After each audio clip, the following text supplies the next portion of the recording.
Bonjour à toutes et à tous. Aujourd'hui, je vais réaliser l'enquête paranormale concernant la disparition inquiétante de Léa, petit gars. Alors, pourquoi je souhaite faire cette vidéo? Pour deux choses, même trois.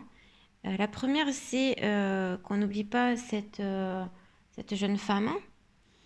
Et plus on sera nombreux, effectivement, on est de plus en plus nombreux de parler de sa disparition, plus on aidera non seulement Léa, mais aussi sa famille, son papa, sa maman, qui sont dans l'attente de nouvelles ou d'une résolution d'enquête.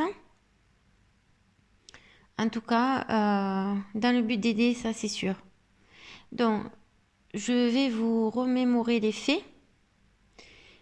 Alors Léa disparaît le 14 décembre 2017 au matin.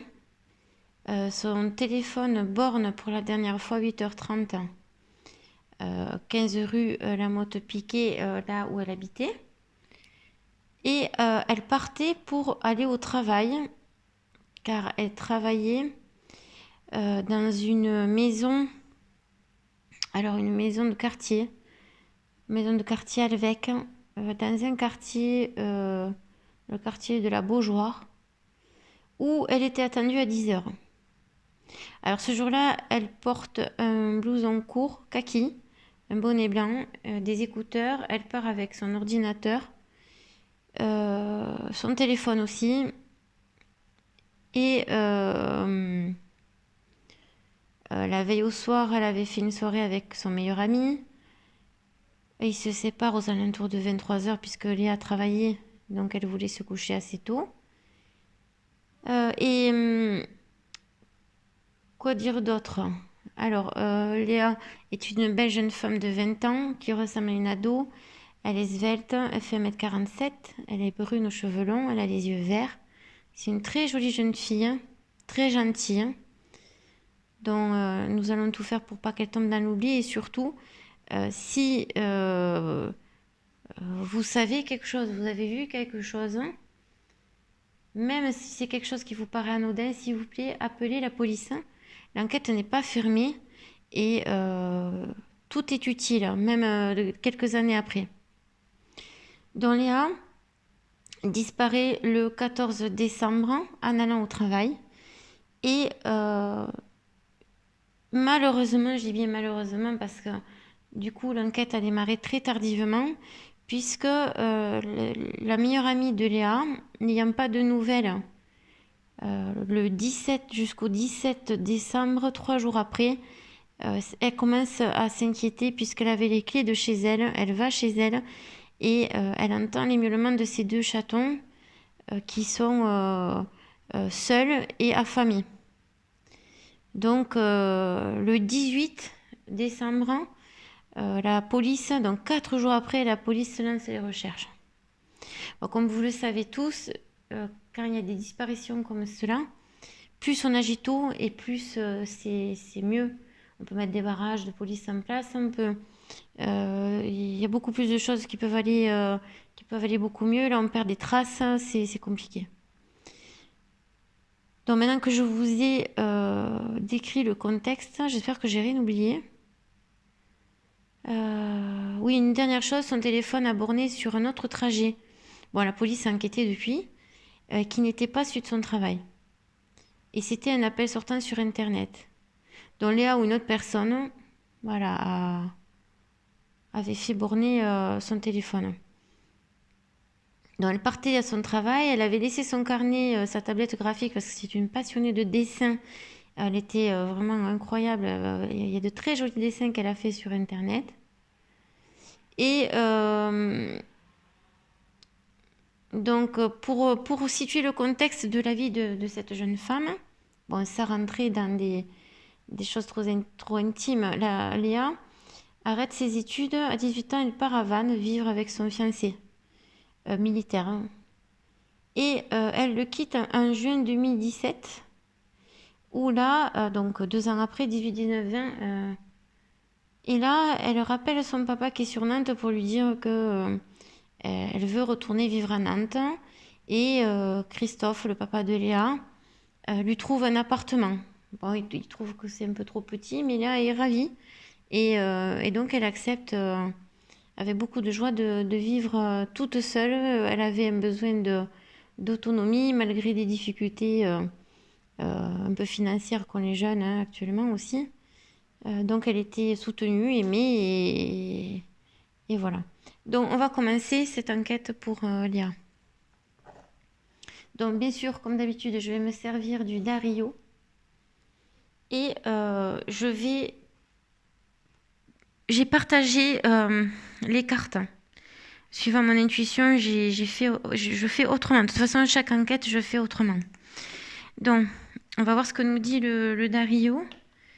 Alors moi, j'ai une petite idée quand même de intuitivement de ce qui s'est passé, mais je vais pas vous la donner pour pas influencer ni vous. Après, vous me direz, oui, mais oui, tu dis après que c'est ça et c'est facile. Bon, bref. Non, mais j'ai une petite idée. Après, le truc, c'est qu'il y a eu beaucoup de suspects. Pendant l'année où Léa a disparu, il y a eu beaucoup de gars dangereux, de mecs très, très dangereux. Il y avait des violeurs, il y avait des assassins, il y avait des pédophiles. Bon, bref, c'était pauvre Léa. Peut-être qu'elle est malheureusement tombée sur un des truffés qui avait à cette époque-là. Donc on va voir. Moi, j'espère de tout mon cœur qu'elle est vivante, qu'elle est peut-être séquestrée quelque part, et c'est pour ça que c'est important d'en parler. Parce que plus les gens seront au courant que cette jeune femme est disparue, plus on verra son visage, et plus on sera à même de lui venir en aide si jamais on la voyait quelque part. Donc là, je suis en train de mélanger les cartes de la série Contexte, que j'ai séparées, parce que là aussi, je me suis aperçue que il y avait des choses qui n'étaient pas requises suivant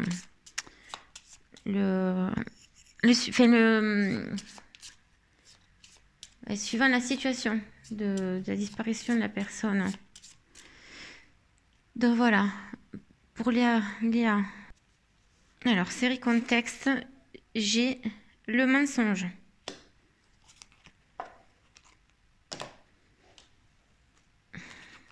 De nouveau, là, c'est la série contexte.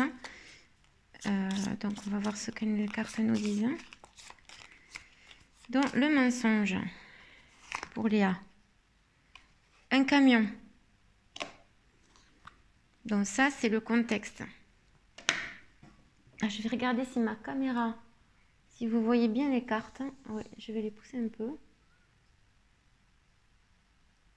Ok. Donc, on va continuer dans la série agresseur. Alors, série agresseur.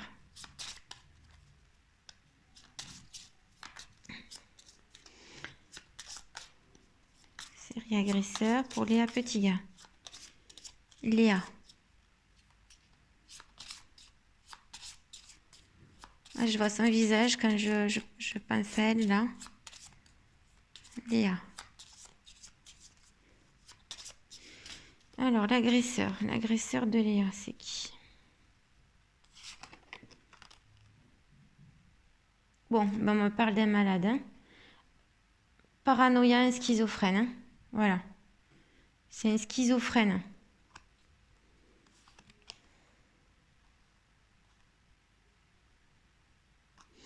Et on me dit que cette personne est un parent, c'est-à-dire que c'est un schizophrène, qui a une famille. Donc ça peut aider la police, ça.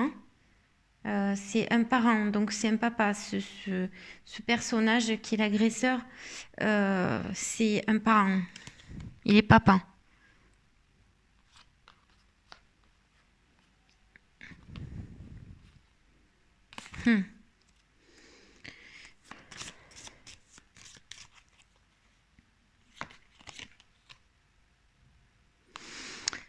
On me dit que c'est un tueur en série. Donc c'est quelqu'un qui a déjà tué. Voilà. Donc elle a vraiment fait une mauvaise rencontre, hein, cette pitchoune. Alors, je vais voir si les cartes, si vous les voyez bien. Ouais. Ok.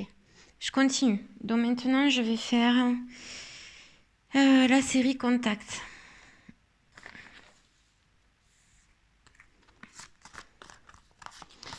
Série Contact, c'est comment l'agresseur est rentré en contact avec Léa. C'est un inconnu, c'est le hasard qui les a fait se rencontrer.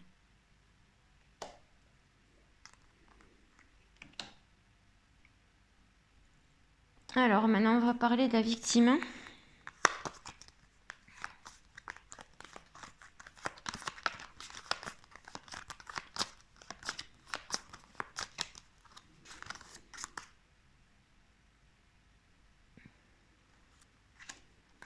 Alors, on nous parle d'un garçon, voilà, et d'une femme. Un garçon et une femme. Alors, est-ce que cette personne avait déjà assassiné un garçon? Voilà, un garçon et une femme. Alors, des fois, on ne comprend pas toujours les réponses du Dario, mais l'avenir après nous montre souvent pourquoi. Pourquoi, comment. Là, je vais faire dans la série des saisons.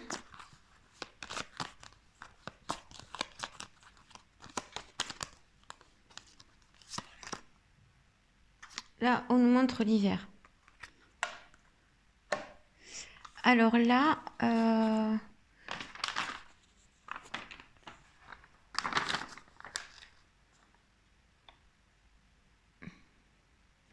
alors ça peut nous montrer une période de 3 mois.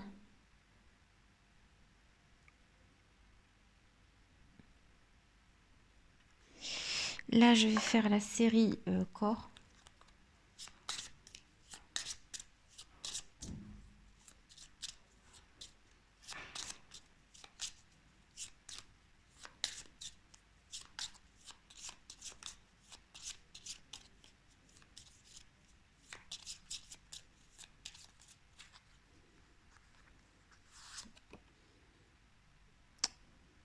On parle d'une forêt.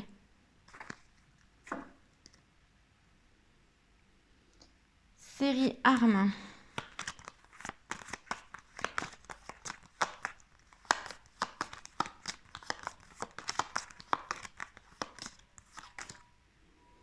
On me parle d'une arme blanche. Là, je vais faire la série lieu. Bon, il n'y en a que 2, hein, mais bon. Série lieu. Enquête pour Léa Petitgard. On me parle d'une grange. Alors, la grange, ça peut être aussi un lieu abandonné, ok? C'est pas forcément une grange.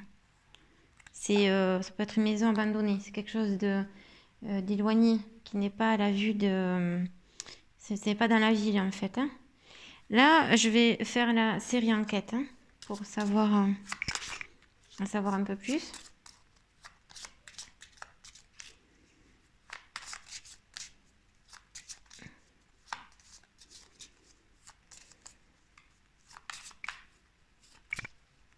Donc, Léa, c'est le hasard. Hein.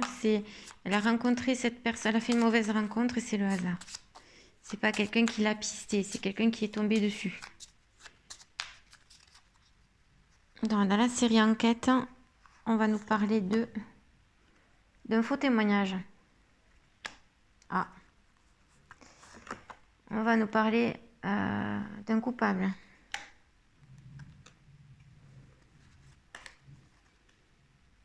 On nous parle que quelqu'un garde le silence. Donc, il y a quelqu'un qui sait.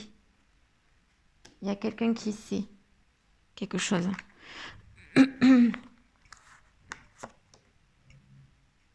Et on nous parle de scientifiques, de preuves scientifiques.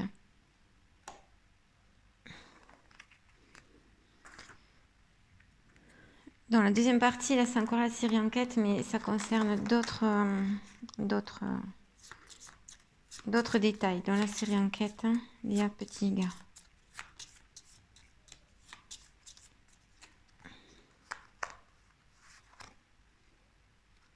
On nous parle de rapidité, c'est-à-dire que En fait, c'est allé très vite. Alors, pas forcément au niveau des enquêteurs. C'est-à-dire que le coupable est allé très vite, est allé plus vite que la police. J'en tire Voilà, c'est un kidnapping. De toute façon, j'ai sorti le camion, là. Elle a été raptée, la petite Léa. Il y a eu des déplacements géographiques, ok? Donc, elle a été déplacée. C'est quelqu'un qui n'était pas de Nantes, qui a rapté Léa, qui l'a amené, qui l'a menacé d'une arme blanche, qui l'a amené dans la forêt, dans un endroit isolé, qui l'a maintenu captive dans une grange. Et qui après, là, on nous parle d'une fugue, mais c'est pas Léa qui a fugué, c'est-à-dire que... Oui, ou alors elle a peut-être essayé d'échapper à son meurtrier. Ça, c'est possible. Et malheureusement, regardez ce que je sors. Hein. Viol, violence physique. Donc, elle a essayé de s'échapper.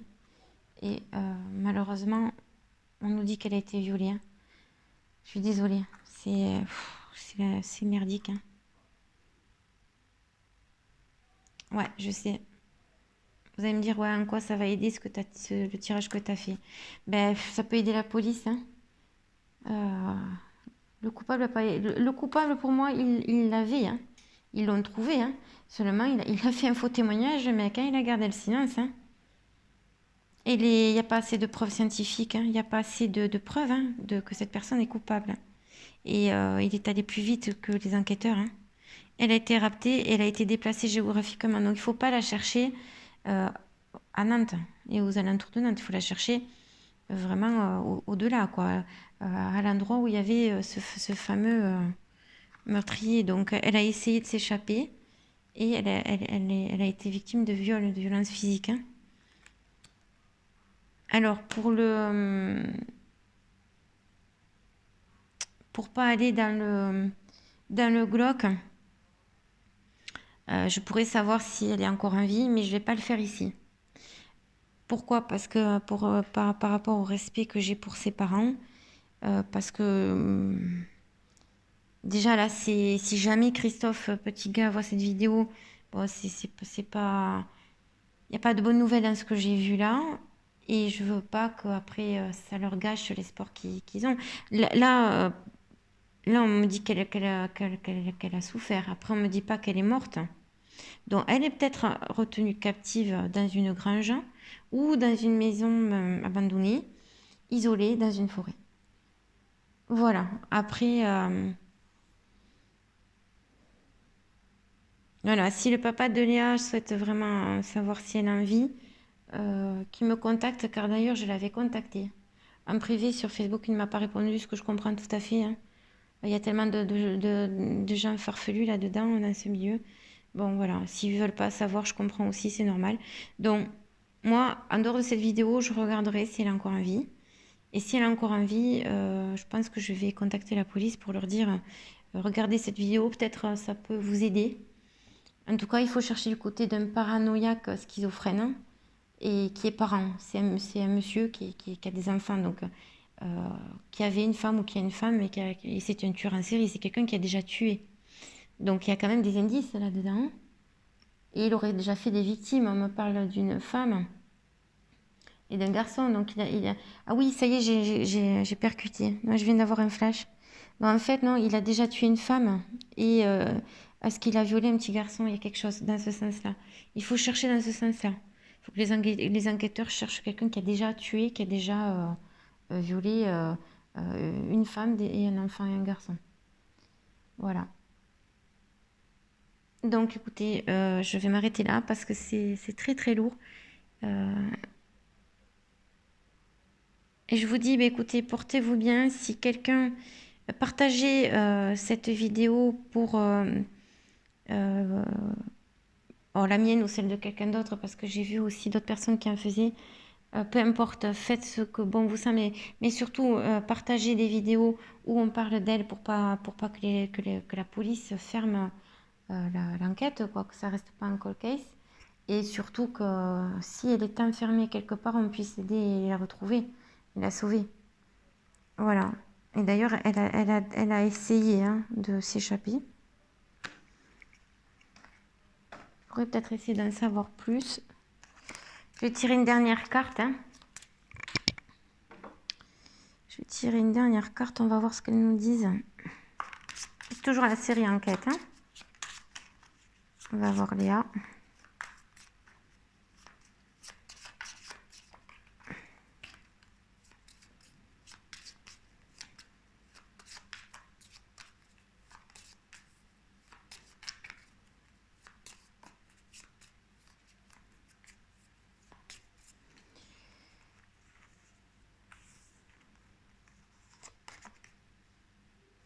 On me dit que l'enquête va être résolue. Ça, c'est super, quoi. Ça, c'est une bonne nouvelle. L'enquête va être résolue. Ouf. Voilà. Donc, ne lâchons rien. Continuons de parler de là. Il y a quelqu'un qui sait. Je vous l'ai dit, il y a quelqu'un qui sait. Il y a des gens qui gardent le silence. Il y a quelqu'un qui sait. Voilà. Et moi, je m'arrête ici. Donc, je vous dis, prenez soin de vous. Passez une bonne journée, une bonne semaine. Et moi, je vous dis à bientôt pour de prochaines vidéos. Take care. Bye bye.